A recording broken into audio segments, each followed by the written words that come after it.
มึงสมเด็จฮอร์อ้าวสวัสดีทุกคนครับไก่เราต้องวันเอากลิ่นเชียร์ร็อกเซมนะน้ำพริกตาแดงวันนี้คือน้ำพริกตาแดงนะครับผักลวกหลากหลายเลยครับอันนี้ครับเนี่ยเราต้องมีฮารอกรินเราอย่างเงี้ยนะอะไรก็ได้มาด้วยตาแดงหมดได้นะมีแซ่บๆครับซื้อมาจากตลาดนัดครับมาชิมดูว่าอร่อยไหมบางเจ้าที่เราซื้อมันจะติดหวานนะอันนี้ไม่รู้ว่าติดหวานหรือเปล่าถ้าติดหวานไม่ค่อยชอบเท่าไหร่นะอย่าได้ดาดที่หูตายจอดเฉยอยู่นะเนี่ยที่ได้หอมกับหูดาดเปิ้ลไก่เก่านะจอมหนึ่งตาที่เนี่ยก็หนึ่งบ่อจ่ายเนี่ยตานะอันนี้คือต้มแบบซุปไก่ประมาณนั้นครับอันนี้คือน้องใหญ่ๆเลยครับดูนะดาดนะคือโซดเสียแล้วตอนที่ฮารอกก็เชียร์กับในจะหนาวแล้วนะการนุกเล็กวิเชียร์ที่ประมาณเริ่มกับเราดาราตาเย่นะพันเดอร์ไลน์เดอร์แชร์ก็มาต้านะเลยเป็นสมอดกับตังเก่านกๆแล้วนะฝากกดไลค์กดแชร์ด้วยนะครับเพื่อนๆมาเลยครับเนี่ยที่จุดทงเมย์นี่นะจุดทงเมย์นะกันเอาเสียงบูพอเตากับฮาลานที่พูดฮารอกกันนะเนี่ยนี่ตักนี่เลยเดี๋ยวเอามาขยำข้าวนะครับกล่ะเดี๋ยวเนี่ย2 ช้อนใหญ่ๆแบบนี้เลยกล่ะแต่เตาได้เชียร์กับเตาแบบนั้นได้นะเนี่ยก็ที่เตะพูดที่พอเตากับฮาลานกลายหอมหมูหรือหมูเราđóเราจะตามแกล้đóดูสิไก่แล้วตายได้แล้วครับประมาณนี้ครับมาครับอันนี้คือต้องถอดถ้าไม่ถอดนี่ไม่ได้แต่ถ้าแหละฮาล้านอย่าตอนนี้อย่าได้เชียร์กระตอบเลยนะอย่าเจ็บจำลังแกลนะ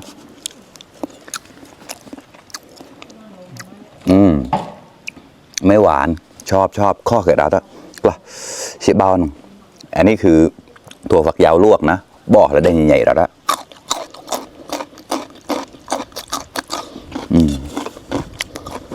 มาครับเพื่อนๆคำโตโต้หมอกตุ๊ดตามลง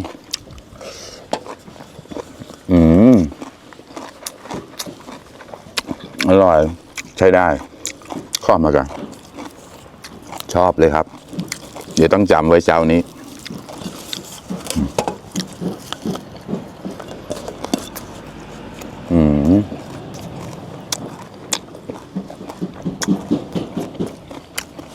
ผักคะน้าลวกครับ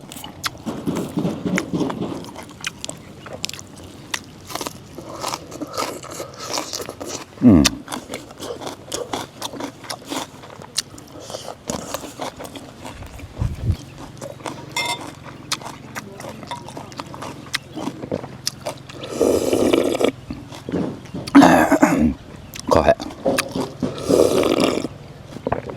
ดาดมันหวานมากเลยครับ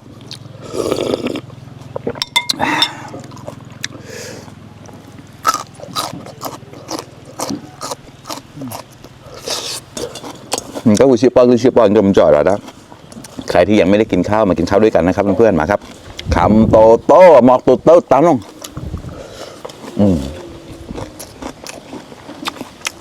ลงบอก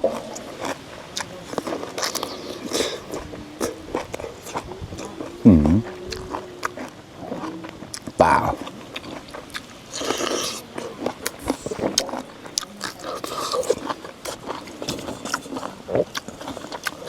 ว่าอะไรวะคำโตหมอกตุ๊ดตามลง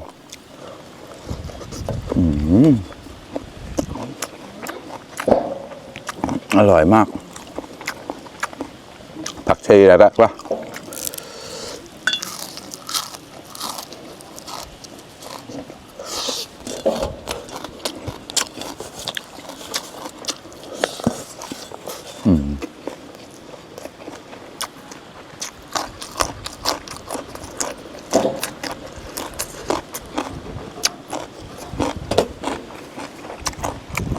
เจียใบสะระแหน่ครับเผ็ดมากเลยเราเอามาแล้วก็คำโตหมอกตุ๊ดตามลง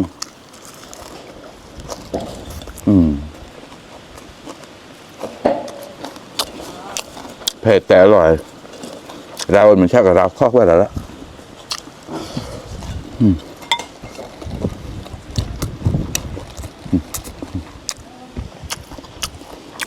ตีจาน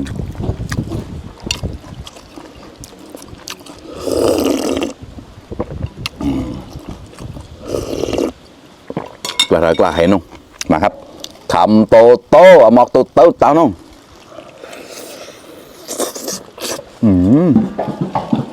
พูครับเปื่อยดีมากเลยครับ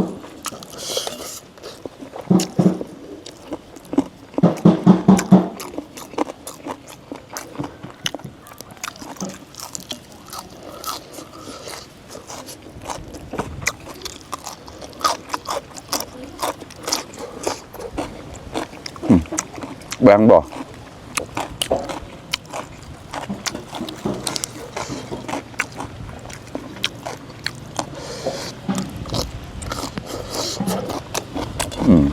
ไม่เปรี้ยวดี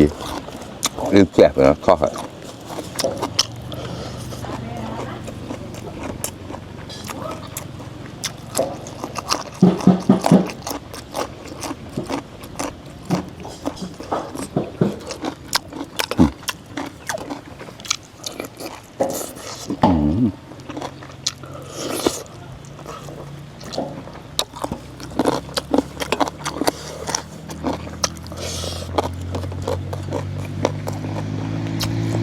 เดี๋ยวจะถุงมือเพื่อต่อให้ร้านตำแกล้แล้วนะ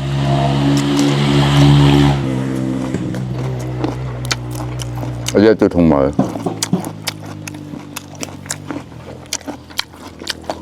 ถ้าไม่ใส่ถุงมือนี่คงจะแสบหน้าดูเลย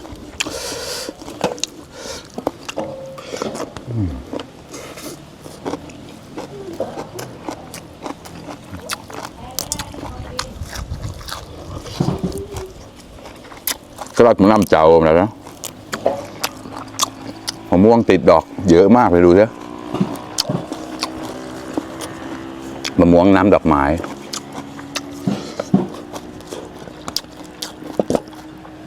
การ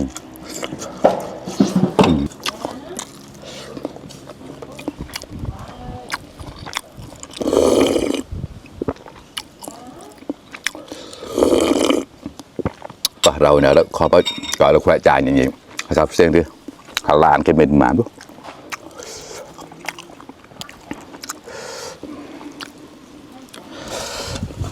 ก็อะไรก็ขำโตโตหมอกโตโตตานุ่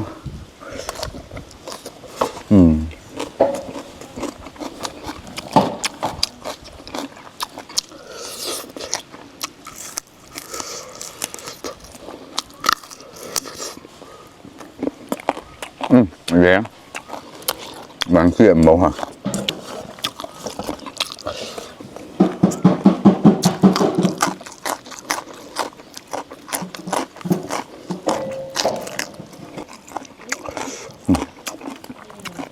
ผักชีนี่แบบเขาไม่ใส่สารอ่ะเล็กๆโดดๆแล้วผักชีเนี่ยก็มีแต่กวานกันแล้วเด็บจุดวายแล้วข้อครับ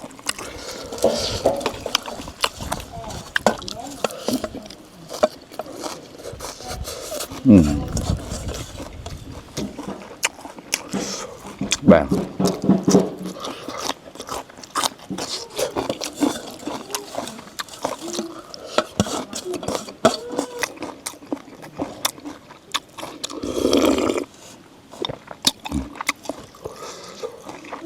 ไปมาน้อยบ้าง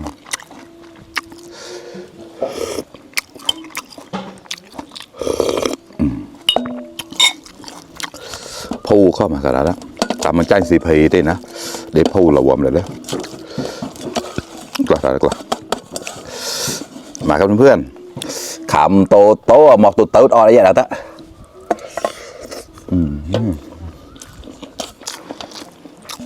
อร่อยข้าวมา